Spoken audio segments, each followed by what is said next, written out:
Bien, continuando con la primera parte de esta sesión, nos vamos a ir respondiendo cada una de estas preguntas. Lo primero, conocer qué es una cuenca hidrográfica. Es un área básicamente de captación natural del agua, ya sea de precipitación, puede ser también del tema de deshielo, y que hace converger los escurrimientos hacia un único punto. Este punto muchas veces puede ser donde ya un río se une a un río mayor, ¿no? A un río mucho más grande o a una cuenca mucho más grande. También puede ser el punto donde una de esas corrientes llega hacia un lago, en el caso de las cuencas endorreicas. O también podría ser un punto donde estos escurrimientos convergen hacia un océano o hacia un mar. Pero también consideremos este punto, por ejemplo, donde vayamos a construir un puente o vayamos a construir una presa o incluso vamos a hacer una captación de agua para hacer su tratamiento y esto sirva para el consumo del agua básicamente en una población, en un centro poblado, en un distrito, en un municipio, qué sé yo.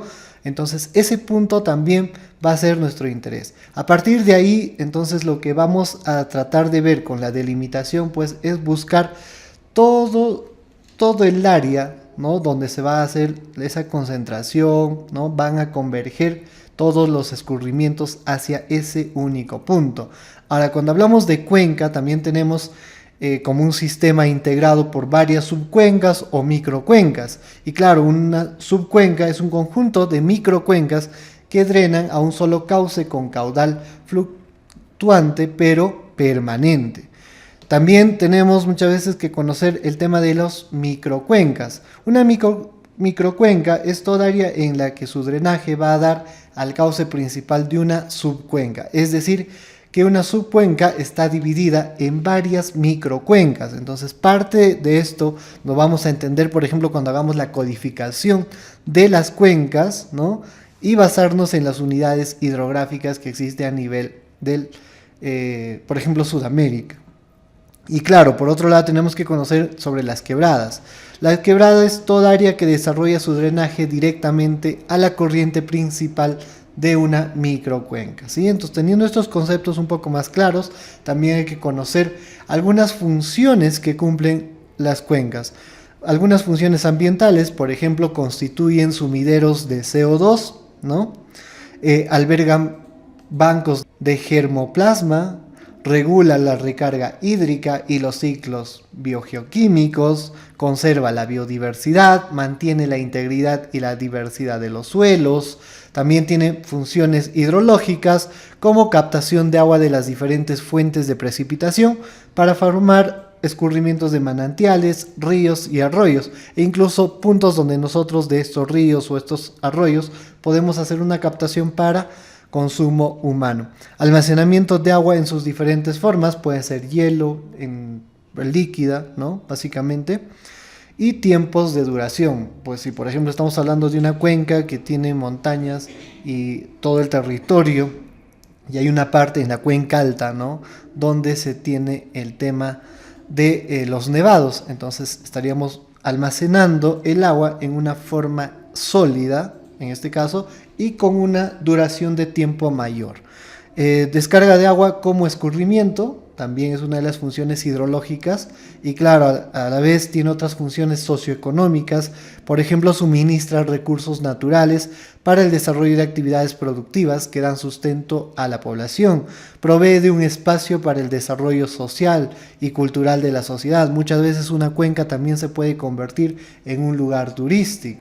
Entonces, bien, teniendo algunas definiciones básicas, algunos conceptos esenciales, vamos ya a pasar a otro concepto sobre qué es un sistema de información geográfica. Un sistema de información geográfica en realidad es un sistema integrador de tecnología. Esto quiere decir no solo de software como sería GIS o QGIS o GeoBasic, Cosmo, cualquier otro software que tengan ustedes en mente o por ahí que puedan encontrar, sino también con el tema del hardware, ¿no? Con los equipos que vayamos a usar para a uno hacer uso de los softwares y otro también incluso para tomar medidas en campo, qué sé yo. Esto va a integrar no solo tecnología, sino también personas obviamente capacitadas, personas seguramente como tú que estás llevando este curso, que está aprendiendo sobre los sistemas de información geográfica, entonces ya vas a estar listo para ser parte de este sistema integrado. Y claro, la información, que es uno de los componentes más importantes, los datos, ¿sí? Toda la información, muchas veces cuando hablamos de información geográfica, pues por ejemplo, Víctor Olaya, ¿no? En su libro nos comenta que más del 80% de la información que tenemos o generamos en cualquier campo está debidamente georreferenciado. ¿Qué quiere decir esto?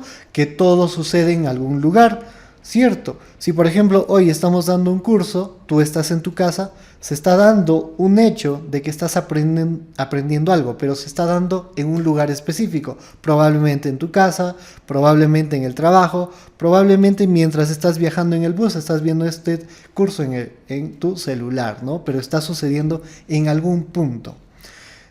También esto tiene una función, los sistemas de información geográfica pues cumplen una función de capturar, ¿no? De analizar, de almacenar y también poder editar, compartir y representar todos estos datos que estamos mencionando, ¿no? Dentro de la información geográfica. Los sistemas de información geográfica también nos van a permitir visualizar datos en un mapa. Seguramente ustedes han escuchado la frase típica que dicen, ¿no? Que una imagen vale más que 1000 palabras. Y un sistema de información geográfica nos permite eso, mostrar una imagen que muchas veces es un mapa, ¿no?